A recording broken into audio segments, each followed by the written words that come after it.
बिस्मिल्लाहिर्रहमानिर्रहीम। आज हम पढ़ने जा रहे हैं फ़िश कल्चर कि पॉन्ड्स लोग बनाते हैं जो कि पाकिस्तान के अंदर बहुत एक ट्रेंड चलता है कि फ़िशेस वगैरह कल्चर करते हैं। अब फ़िशेस की प्रोडक्शन करने के लिए हमें पॉन्ड्स बनाने होती है, पॉन्ड्स की सिलेक्शन करनी होती है, किस किस्म की साइट होनी चाहिए और उसके लिए हम कोई भी फ़िशेस को कल्टीवेट कर रहे हैं, उसके लिए क्या-क्या चीज़ हमें अंडर कंसीडरेशन गौर-ए-फ़िक्र लानी चाहिए जो कि हमें उन चीज़ों का ख़्याल रखना चाहिए, जब भी हम कोई भी पॉन्ड्स बनाते हैं। ये डिपेंड करता है कि आप कौन सी स्पीशीज़ की कल्टीवेशन कर रहे हैं। फॉर एग्ज़ाम्पल कि सबसे पहले जो हमें कंसिडरेशन में लानी चाहिए वो है temperature, water quality, dissolved oxygen, pH level और न्यूट्रिएंट्स। इसके अलावा और भी काफ़ी सारी चीज़ें हैं जो कि हमें कंसिडरेशन के अंदर लानी चाहिए कि ये चीज़ बहुत इंपॉर्टेंट होती है उनकी ग्रोथ के लिए, डेवलपमेंट के लिए फिशेज़ की। तो जैसे टेम्परेचर है, जो फिशेज़ कुछ होती हैं, कुछ कोल्ड टेम्परेचर में बहुत ज़्यादा डेवलपमेंट ग्रोथ करती हैं, कुछ वार्म टेम्परेचर में होती हैं, जैसे कि 22 से लेकर 32 सेंटीग्रेड। बेसिकली ये एक्टोथर्मिक होती है मीन्स कि जो हमारा आउटसाइड के अंदर आउटसाइड एनवायरनमेंट के अंदर जो टेम्परेचर होगा वही फिशेस का टेम्परेचर होगा। इसमें अगर हम वाटर क्वालिटी को देखें, इसमें आता है fresh water, brackish water, marine water. तो इसके अलावा हम डिसॉल्व्ड ऑक्सीजन को हम बाद में डिस्कस करेंगे। अब टाइप्स ऑफ फिशेस वैराइटीज की बुनियाद पर, वेरिएशंस की बुनियाद पर, क्या वो लोकल फिशेस हैं, क्या वो एक्सोटिक फिशेस हैं। लोकल फिशेस वो होती है जो पाकिस्तान के अंदर ही मौजूद होती हैं और एक्सोटिक फिशेस और चाइना फिशेस। एक्सोटिक और चाइना फिशेस वो फिशेस होती हैं जो हम बाय फॉरेन कंट्री से मंगवाते हैं, मीन्स की चाइना से। अब इंडियन कार्प, लोकल कार्प के अंदर जो आता है रोहू है, मूरी है और थैला। जब हम कोई भी पॉन्ड्स सिलेक्ट करते हैं, पॉन्ड्स के अंदर हमने फिशेस को एंटर करना होता है, फिशेस को डालना होता है, तो उसमें हम 70% रोहू डालते हैं, जो कि मिडल के अंदर सर्वाइव करती है, मिडल में रहती है। इस तरह अगर मोरी की बात करें तो ये बॉटम में रहती है, सबसे नीचे बॉन्ड्स के नीचे रहती है और इसको ये स्कैवेंजर होती है, जो भी डेड डिकेड मेटल मेटल होता है, इसको डिकम्पोज करती है, उनको खा जाती है। और ये हम 5% डाल दें ताकि हमारा जो बॉन्ड्स है उसकी ये सफाई कर देती है मोरी। थैला जो होती है ये सरफेस पे रहती है, ये हम 20% टू 25% तक हम इसकी कंसंट्रेशन डालते हैं। तो ये होगी रेशियो कि किसी भी बॉन्ड्स के अंदर हम कितने कितने परसेंट रोहू डालें, मोरी डालनी चाहिए, कितने परसेंट थैला को डालना चाहिए। इसी तरह अगर हम एक्सोटिक फिशेज़, चाइना फिशेज़ की बात करें जो कि बिग हेड कार्प है, सिल्वर कार्प है, ग्रास कार्प है, तो ये मुख्तलिफ फिशेज़ हैं जो कि हम बाद में डिस्कस करेंगे। इसके लिए अब site selection for suitable for species. Sites को जब सिलेक्ट करो फिर आप देखो कि कौन सी स्पीशीज़ को आप कल्टीवेट करना चाह रहे हैं।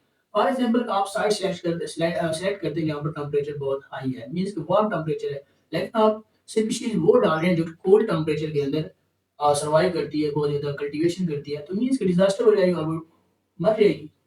तो इसलिए जब भी कोई पॉन्ड्स बनाओ उसकी ऊँचाई कितनी होनी चाहिए? 4 टू 6 फीट। 1 एकड़ के अंदर आपको 850 से लेकर 1000 फिंगर आप डाल सकते हैं। ये है कंसंट्रेशन क्वांटिटी और रेशियो वगैरह जो भी आप कोई भी पॉन्ड्स बनाते हैं, इन चीज़ों को आप मद्देनज़र लाज़िमन रखा करें। हमारा है कि हमने खुराक कैसे देनी है, कौन सी जनरल फिशेज़ हैं, उनका साइंटिफिक नाम क्या है। ये बेसिकली जो पाकिस्तान के अंदर जो फिशेज़ पाई जाती हैं, जो कि एक्सोटिक फिशेज़ हैं, उनका साइंटिफिक नाम क्या है, कौन से टेम्परेचर पर सबसे ज़्यादा ब्रीडिंग करती हैं और खुराक क्या खाती हैं। खुराक देने का मेथड क्या है, किस तरह हमें फीडिंग देनी चाहिए, खुराक किस तरह हमें फिशेज़ को देनी चाहिए। ये मेथड्स हमें सबसे पहले समझना ज़रूरी है। अगर आप कोई भी फिश फार्म बना रहे हैं, फिशेज़ कल्टीवेट कर रहे हैं, तो इन चीज़ों को मद्देनज़र रखना ज़रूरी है।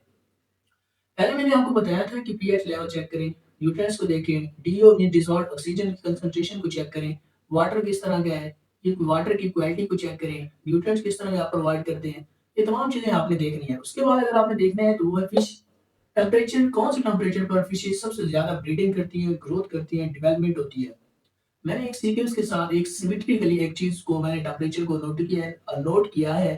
इसमें अगर हम देखें जनरल फिशेज़ हैं, बुलफॉर्म, ट्राउट फिश या मासे, ट्राउट तो बहुत ही ये कोल्ड टेम्परेचर पे बहुत ज़्यादा ब्रीडिंग करती है, जैसे कि -1 सेंटीग्रेड तक। लेकिन जो मेजर हमारा टॉपिक है वो है जनरल नेम, जैसे कि ग्रास कार्प। इसका जो साइंटिफिक नाम है वो टिनोफेरेंजियोडोन आइडिला। ये टेम्परेचर कौन से सबसे ज़्यादा प्रीडिक्ट करेगी 22 से 23 सेंटीग्रेड। और ये खुराक क्या खाती है? एक्वाटिक प्लांट्स को खाती है या इंसेक्ट्स को खाती है या फिर कुछ इनवर्टिब्रेट्स है जिनको ये खाती है। सिल्वर कार्प है जो कि हाइपोथैलेमिक्स मोल्ट्रिक्स, ये 23 टू 25 सेंटीग्रेड पर सबसे ज़्यादा ब्रीडिंग करती है। खाती क्या है? फाइटोप्लैंक्टन, छोटे-छोटे प्लांट्स लाइक ऑर्गेनिज्म होते हैं उनको ये ईट करती है, या ज़ू प्लांक्टन्स जो एनिमल लाइक प्लांट्स होते हैं, एनिमल्स की तरह के होते हैं, उनको ये खुराक का ज़रिया बनाती है। बिग हेड कार्प अरिस्टिकथाइस नोवेलिस एक साइंटिफिक नाम है। टेम्परेचर इसका 25-26 सेंटीग्रेड, और फाइटोप्लैंक्टन या ज़ूप्लैंक्टन को ईट करती है, या डेट्राइटिस जो डेड डिकेइंग मैटर्स होते हैं, डेड मैटर्स होते हैं, मटीरियल उनको ये खाते हैं, या फिर एल्गी को। इसी तरह अगर हम देखें तो रोहो, जिसको हम लेबियो रोहिटा कहते हैं, 26 टू 27 सेंटीग्रेड पर ये सबसे ज्यादा ब्रीडिंग करती है। इसमें आते हैं एल्गी, मड और सैंड वगैरह, इसके अलावा और भी काफी सारे मटीरियल है जिनको ये खाती है। थैला, इसको साइंटिफिक नाम है कैटला कैटला, 27 टू 29 सेंटीग्रेड जो टेम्परेचर है इसमें सबसे ज्यादा ये ब्रीडिंग करती है और ग्रोथ करती है। ये जूप्लैंक्टन फाइटोप्लैंक्टन को ये ईट करती है, खाती है। मोरी, जिसको बोलते हैं सिरिनिस मिरिगाला, सिरी हाइनस मिरिगाला, ये एक मोरी ऐसी फिश है जो कि पॉन्ड्स की सफाई करने के काम आती है, मीन्स कि डिकेइंग मैटर्स को, जो वेस्ट मटेरियल होता है ये उनको खाती है। 29-32 सेंटीग्रेड पर सबसे ज्यादा इसकी ग्रोथ होगी, डेवलपमेंट होगी। ये हम पॉन्ड में सिर्फ 5% पॉन्ड्स के अंदर डालते हैं। ये क्या खाती है, डिकेड वेजिटेशंस प्लांट्स वगैरह को, जो भी कोई डेड मैटर्स है उनको ये खाती है।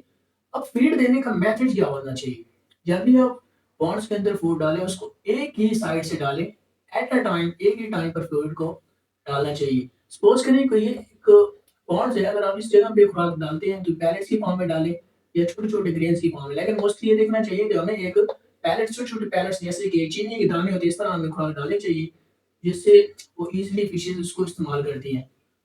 अब एक ही जगह ये पॉन्ड्स है, इस जगह से हम खुराक डालेंगे एट अ टाइम, मतलब 10 AM पे अगर आप खुराक को डालती हैं तो डेली आप 10 AM पर ही खुराक को डालें, जिससे फिशेज की एडिक्शन हो जाती है और वो उसी टाइम टेबल के मुताबिक वो उस जगह पे खाने के लिए आ जाती है, जिससे उनकी फीडिंग स्ट्रेटजीज बहुत ही बेहतर और इम्प्रूव हो जाती है।